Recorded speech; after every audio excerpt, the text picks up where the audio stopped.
été perdu dans cette bataille. Une victoire est double quand le vainqueur ramène ses troupes au complet. Oh, je lis ici que Don Pedro d'Aragon a conféré de grands honneurs à un jeune Florentin nommé Claudio. Bien, ma chère Madame Dédain. Vous êtes toujours en vie? Oh, le dédain pourrait-il mourir quand il y a un plat aussi succulent à se mettre sous la dent que le signor Bénédicte? La courtoisie elle-même s'échange en dédain à votre approche. Alors c'est que la courtoisie se renie, mais il est vrai que je suis aimé de toutes les femmes. Oh, Tenez, donc Pedro est revenu vous chercher. Quel secret vous a retenu ici que vous ne nous ayez pas suivis chez Leonato? J'aimerais que votre grâce m'attît l'ordre de le dire. Et sur ton serment d'allégeance, je te l'ordonne. Vous entendez, comte Claudio? Ah, je sais être secret comme un muet, je vous prie de le croire, mais sur mon serment d'allégeance, notez bien, sur mon serment d'allégeance, il est amoureux.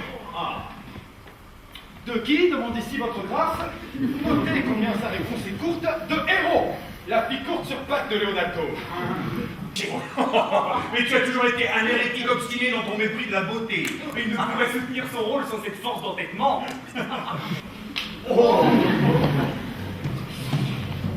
Dormir quand je suis somnolent, sans m'occuper des affaires de personne, et rire quand je suis gai, sans flatter l'humeur de personne. Oui, mais vous ne devez pas enterrer pleinement vos sentiments avant de pouvoir agir sans contrainte. Vous êtes récemment rebellé contre votre frère et il vient de vous rétablir dans ses bonnes grâces où il vous est impossible de prendre racine sans le beau temps que vous ferez régner vous-même. À vous de créer la saison propice à votre récolte.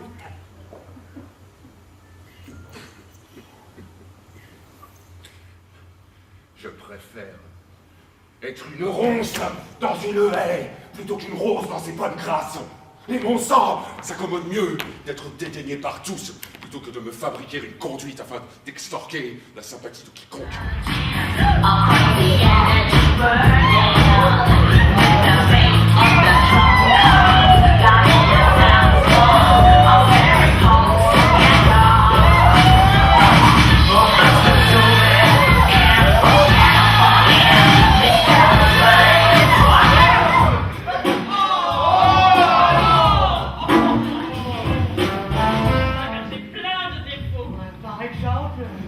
je dis mes prières à haute voix.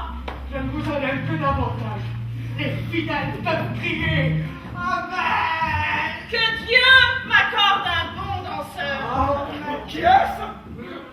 Qui est le signor Bénédicte? Je suis sûre que vous le connaissez très bien. Pas du tout, croyez-moi. Il ne vous a jamais fait rire. Mais de grâce, qui est-ce? Lui, monsieur le bouffon du prince. Un imbécile et un raseur. Il vous faut bien l'apporter d'une façon ou d'une autre, car le prince a conquis votre héros. Grand bien lui fasse. Votre père a procréé d'excellents maris, hein. Si seulement une jeune fille pouvait tomber dessus. Voulez-vous de moi, madame?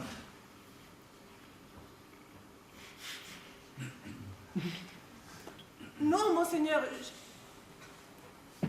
À moins que je puisse avoir un autre mari pour les jours de la semaine. Votre grâce est trop somptueuse pour être portée tous les jours. Ma parole, voilà une femme d'humeur plaisante. La mélancolie n'entre guère dans son tempérament, monseigneur. Elle n'est sérieuse que quand elle dort. Et encore, pas toujours. Car j'ai entendu dire à ma fille que sa cousine rêve souvent de malheur et se réveille avec des éclats de rire. Elle ne peut pas souffrir qu'on lui parle de mari. Oh, absolument pas. Et par ses moqueries, elle est conduit tous ses prétendants. Ce serait une excellente épouse pour Bénédicte. Oh, monseigneur, il ne serait pas marié depuis une semaine qu'il se rendrait fou à force de jacasser. C'est bien vrai. Le comte Claudio va épouser la fille de Leonato. Oui, monseigneur, mais je peux contrecarrer cela. Toute entrave, tout obstacle, tout empêchement me sera un remède. Je suis malade tant il me déplaît. Et tout ce qui peut contrarier ses désirs s'accorde au mien. Comment peux-tu contrecarrer ce mariage? Honnêtement, monseigneur, mais si discrètement qu'on n'y verra aucune malhonnêteté de ma part. Même si le plus grand mal devait en résulter, je veux mettre ce projet en pratique. Sois habile dans son exécution, et ton salaire est de 1000 ducats.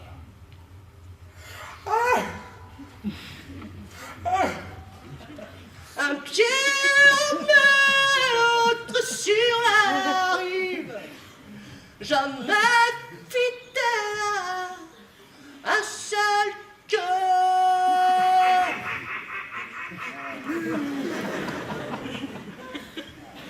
Tu chantes assez bien, parole. À défaut d'un meilleur.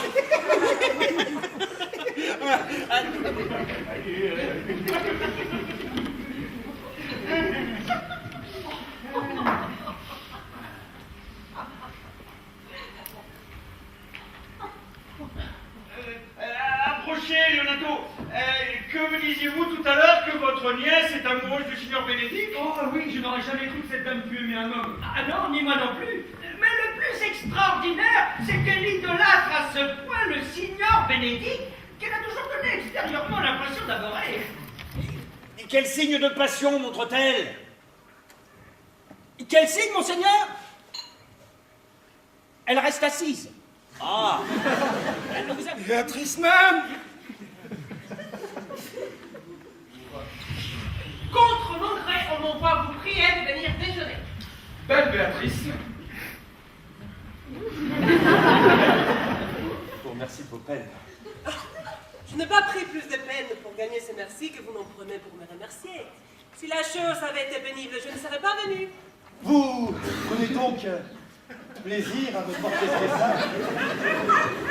Mais êtes-vous sûr que Bénédicte aime Béatrice si totalement? C'est ce que disent le prince et mon noble fiancé. Oh, ne faites pas ce tort à votre cousine. Elle ne peut manquer de clair jugement, elle, qui a un esprit si vif, si remarquable, dont on lui fait crédit, au point d'aller refuser un gentilhomme aussi exceptionnel que le signor Bénédicte. Il n'a pas son égal en Italie. Excepté naturellement mon cher Claudio.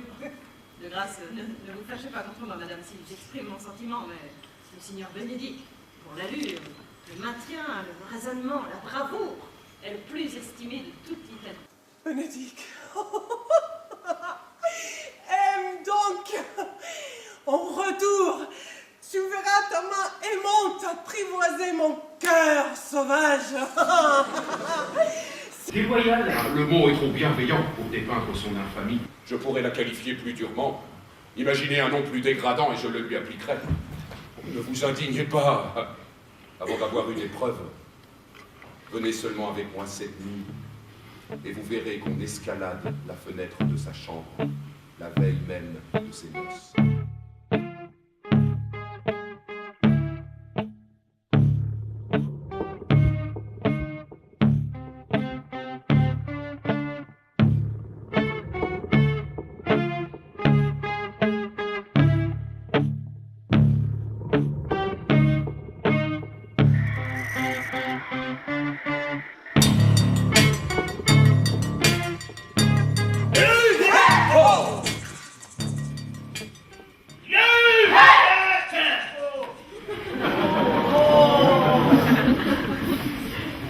Si vous croisez un voleur, vous pouvez le suspecter en vertu de votre fils de ne pas être un homme franc.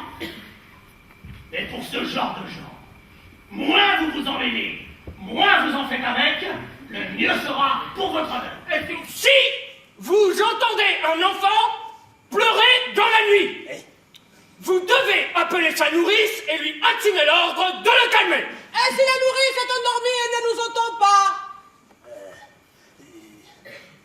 Et dans ce cas, partez en paix et laissez l'enfant la réveiller par ses cris. car la maudite qui n'entend pas l'agneau quand il bêle, Jamais ne répondra au veau quand il meurt. Ça c'est bien vrai. bien. Eh bien, mes amis, bonne nuit.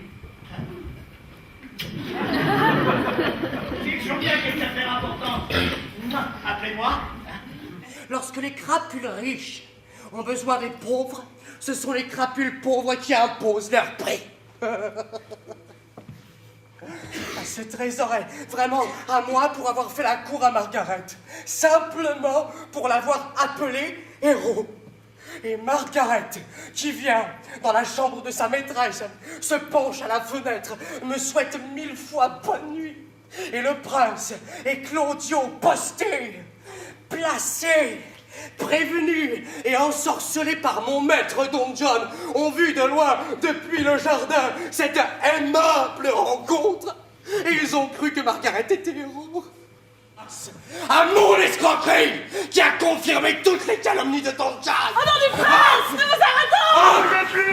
Nous avons découvert l'affaire de poignardise la plus dangereuse qu'on ait jamais connue dans le temps public. Mais si mal y a-t-il à dire alourdi du poids d'un mari? Aucun, à mon avis, si le mari est légitime et si l'épouse est légitime. Suffirait pour qui? Un médecin, un marquis ou un mari? Tous trois commencent par la même lettre? M, oui, M. S'il n'est pas vrai que vous avez changé de religion, alors on ne peut se fier à l'étoile polaire pour naviguer. Oh, ma foi, que veut dire cette sotte? Cette sotte dit seulement que Dieu envoie à chacun ce que son cœur désire. C'est donc que le contenant sont extrêmement doux. Mais j'ai un rhume des cerveaux, cousine, je ne sens rien. Pucelle et elle ne sent rien. C'est comme ça qu'on attrape froid.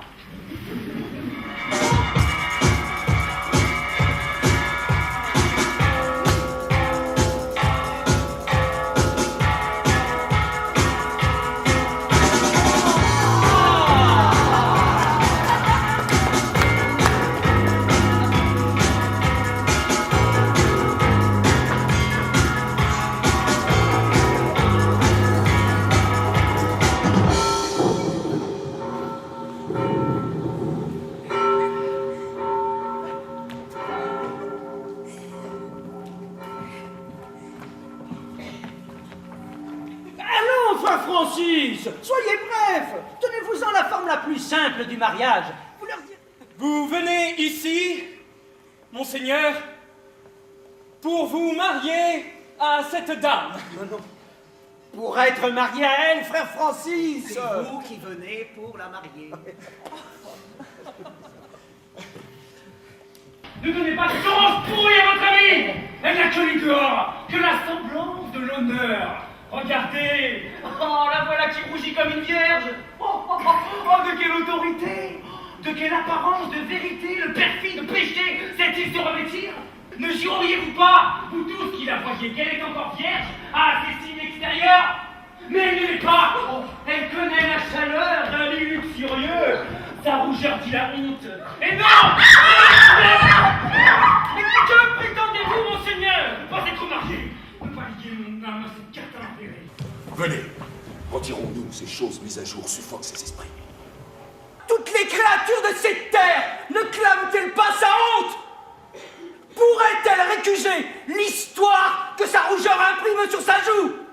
Si je ne pensais pas que tu mourras bientôt, si je croyais ton souffle plus puissant que ta honte, moi-même, je viendrai, derrière les reproches, frapper ta vie. Je m'affligeais de n'avoir qu'une enfant. Pourquoi n'avais-je pas d'une main charitable recueilli à ma porte la fille d'un mendiant?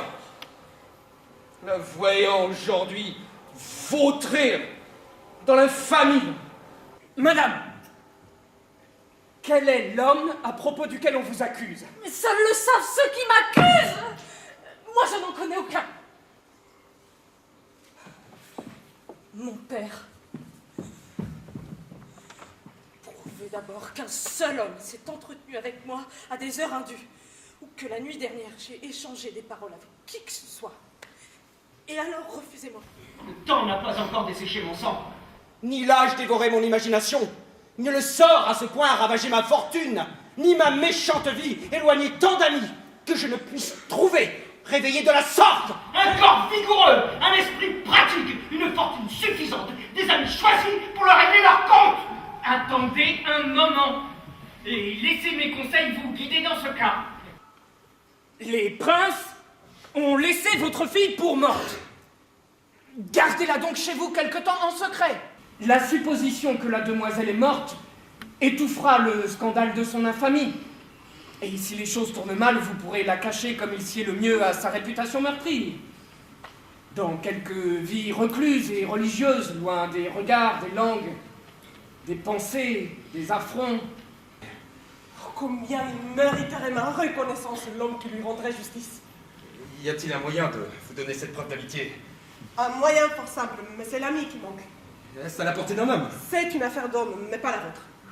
Et je n'aime rien au monde autant que vous!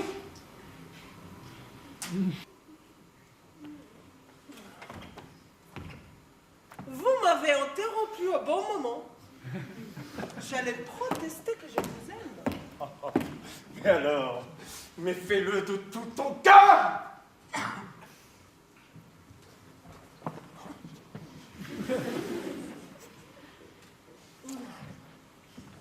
Je vous aime avec tant de cœur qu'il ne m'en reste plus pour protester.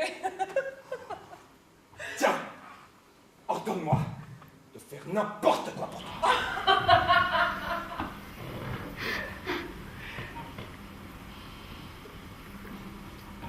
Claudio.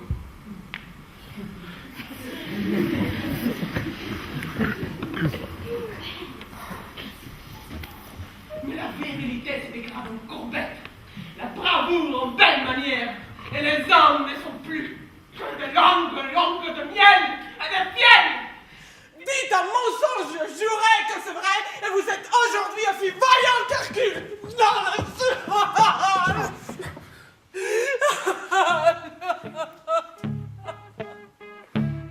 Qui est le délinquant? C'est ce qu'il faut examiner qui se présente devant monsieur le gendarme. Il déborde d'esprit, ce type-là, ma parole. J'en fais mon affaire.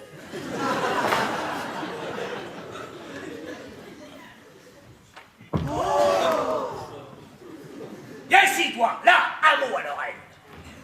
Monsieur, je vous dis qu'on pense que vous êtes une fausse ripoule. Et moi, je vous dis que je n'en suis pas une.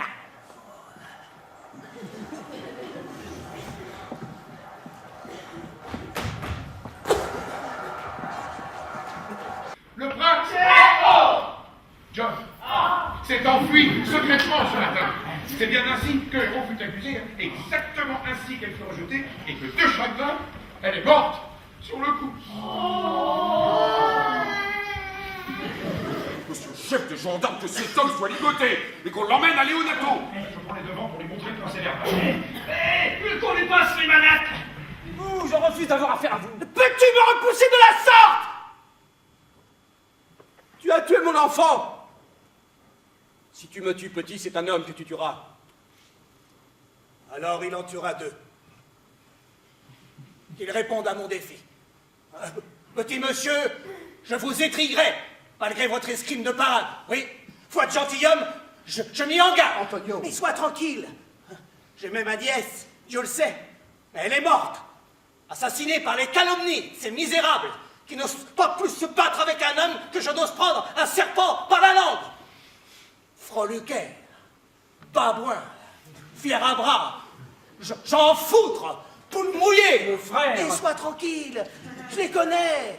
Je sais ce qui pèse jusqu'au dernier gramme, ces petits moutards bagarreurs, effrontés, faraos, qui mentent, flagornent, brocardent, diffament et calomnient. Ah, font les bouffons, hein? Prennent des airs horrifiques, décochent une demi-douzaine de mots terribles pour proclamer ce qu'ils feraient à leurs ennemis s'ils les tenaient, et puis ça s'arrête là, hein? Mais tout va bien, laisse-moi faire. Messieurs! Gendarme, quel délit cet homme a-t-il commis? Mon majestueux. Oh bah, pardon, monsieur, il a perpétré de fausses déclarations. En outre, il a proféré des vérités pas vraies. Secondairement, il s'est un défamateur. Sixièmement, et en dernier lieu, alors il a dévasté une dame. Troisièmement, il a vérifié des injustices. Et enfin, pour conclure, c'est un menteur crapuleux. Ce savant gendarme est trop intelligent pour être compris. Qui as-tu offensé, Borachio, pour être ainsi contraint de répondre de tes méfaits? Quel est ton délit? Cher prince, je ne vous ferai point attendre ma réponse. Écoutez-moi et que le comte ici présent me tue.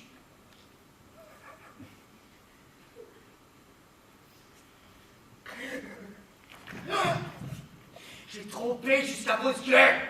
Ce discours n'est-il pas comme une lame de fer qui court dans votre sang? J'ai bu du poison à chaque mot qu'il a dit. Mais c'est mon frère qui t'a poussé à l'acte. Elle m'a richement payé pour l'accomplir. Tout son être est pétri de fourberie. Après sa trahison, il s'est enfui. Héros.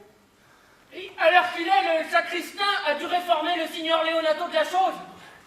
Mais n'oubliez pas, mes maîtres, de spécifier, quand le temps et la place y seront, le fait que je suis un âne.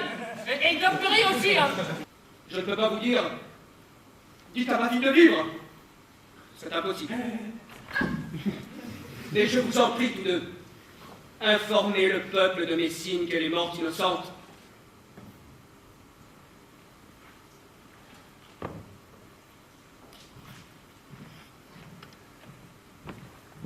Demain matin, venez me retrouver chez moi. Puisque vous n'avez pas pu être mon gendre, soyez mon neveu. Mon frère a une fille. Portrait presque parfait de mon enfant morte, et qui est seule héritière de mon frère et de moi. Accordez-lui tous les rites et les droits que vous auriez accordés à sa cousine, et ma vengeance meurt. Et vous? Pour laquelle de mes qualités avez-vous commencé à souffrir d'amour pour moi? Souffrir d'amour. Ah, l'expression est appropriée. Je souffre d'amour en vérité, car je t'aime contre mon gré. Oh, contre votre cœur, je le crois. Hélas, le pauvre cœur. Si vous le contrariez dans mon intérêt, je veux aussi le contrarier dans le vôtre, car je n'aimerai jamais ce que mon ami déteste. Toi et moi, nous avons trop d'esprit pour nous faire la cour paisiblement. Madame!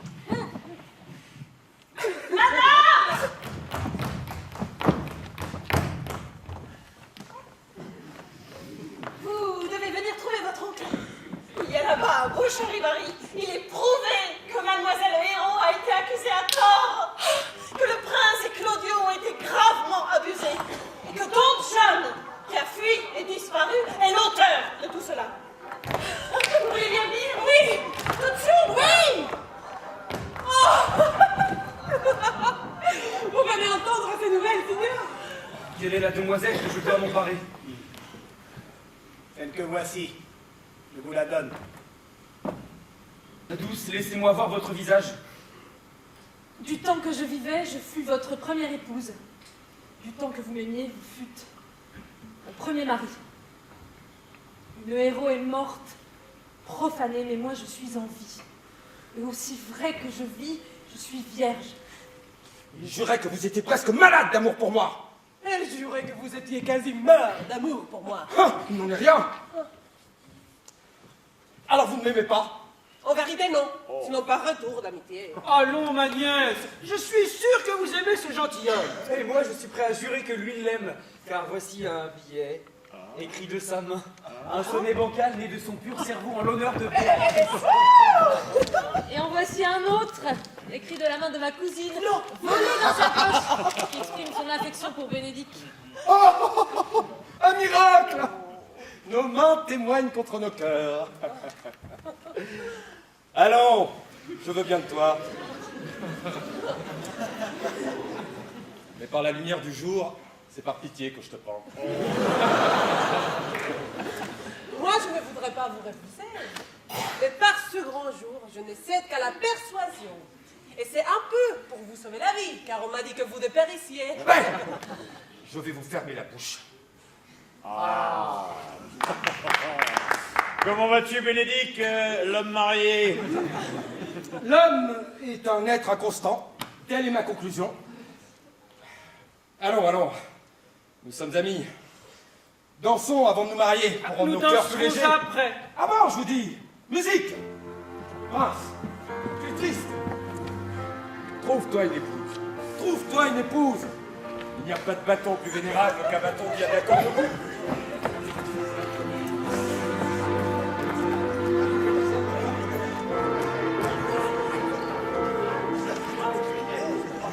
Wasted and wounded, taking what the moon did.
Ne